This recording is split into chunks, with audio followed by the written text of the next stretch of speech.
The Word of God is alive and powerful, sharper than any two-edged sword, piercing even to the dividing asunder of the soul and the spirit and of the joints and the marrow, and is a critic of the thoughts and intents of the heart. All Scripture is God-breathed and is profitable for doctrine, for reproof, for correction, for instruction in righteousness, that the man of God might be mature, thoroughly furnished unto all good works. The entrance of thy words giveth light, it giveth understanding to the simple. Welcome everyone to our daily doctrinal Bible study of the Balbido Evangelistic Ministry. Today we are going to take up another lesson, and it is entitled Misery or Prosperity, Man's Two Choices in Life. Okay, so we will start after you as a believer are prepared for the study of the Word of God by being filled by God the Holy Spirit, using the principle of 1 John 1:9, so you can be back into fellowship with God and ready to take in Bible doctrine. But for you unbeliever, it is faith alone in Christ alone. Acts 16:31. Will you open your Bible now to Matthew chapter 16, verse 24. Now, we are dealing here with the doctrine of the self-induced prosperity and self-induced misery in life. When an unbeliever responds positively to God consciousness, that induces the potentiality of salvation. Okay, here's the soul. Just imagine, just try to draw the soul of the unbeliever. It has self-consciousness, mentality, volition, conscience, and emotion, sin nature, and a dead human spirit. That is the major problem of the unbeliever. Unbelievers, need everlasting life. God has written eternity in the soul of man. Ecclesiastes chapter 3, verse 11. It's called the immortality of the soul. That is why all members of the human race are cognizant to the fact that there will be life after death, that they don't go out of existence. It is something that's innate in the mentality of the soul, and that is true to all members of the human race. And therefore, the unbeliever needs everlasting life. He needs God's imputed righteousness, and he needs regeneration. He needs his human spirit activated for capacity to have relationship with God.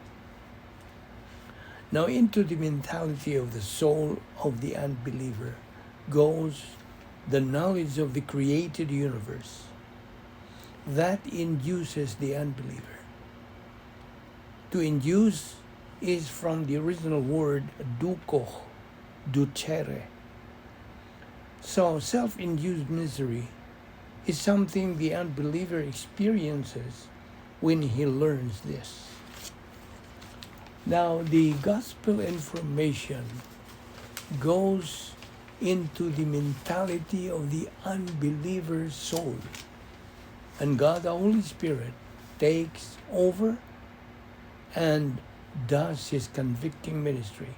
Comprehension, understanding, and perception takes place, which goes to the command post of the unbeliever's mentality of his soul. Now, when the unbeliever goes positive to the gospel, he believes in Christ as Lord and Savior. So he has eternal life imputed.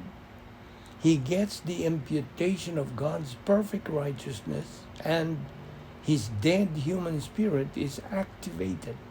He is born again. he becomes a member of the royal family of God. Now that's the self-induced prosperity for his being positive toward God consciousness, and secondly toward the gospel. As far as the believer is concerned, he turned positive toward the issue. The issue is God. How positive is the believer toward the Word of God? That's the one issue in the believer's life. You see, a believer's attitude toward the Word of God is his attitude toward God. The believer has to learn it, believe it, and use it in his life if he wants to experience that self-induced prosperity in life. Otherwise, he would just throw away the prosperity package in life and the reward package in the eternal state. Of course, they are going to heaven because they are saved. Thank God for that. But as in this context of Matthew chapter 16, there is the context, or here in the context, our Lord made it clear in order to present what was going to happen.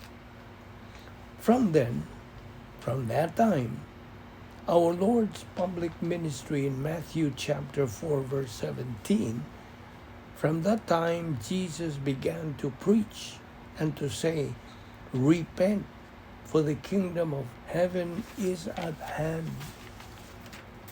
In the arrangement of Matthew, or Matthew's gospel, now in chapter 16, Jesus began to preach and tell his disciples that he was going to Jerusalem to die. Some prepositional phrase from that time, the same. Now earlier in the context, Jesus was asking the disciples, who do you say that I am? Well, they replied, some say you are Elijah, some Jeremiah, one of the prophets. And he does this for a reason. The reason why he asked his disciples was to inform them that he was going to wind up to the cross. The kingdom is not going to be set up. It's going to be postponed. Not canceled, but postponed. The postponement is the establishment of the kingdom to Israel, the Davidic kingdom of chapter 7. The nature of the promise of the kingdom was the issue. Was the promise legitimate? If God knew that Christ is going to be rejected and the kingdom is going to be set up, then is he going to fulfill it in the future? Was the promise of the kingdom legitimate?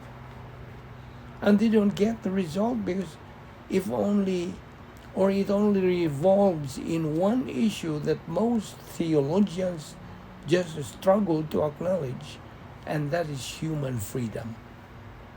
The reason the kingdom was not set up is because the nation rejected Christ.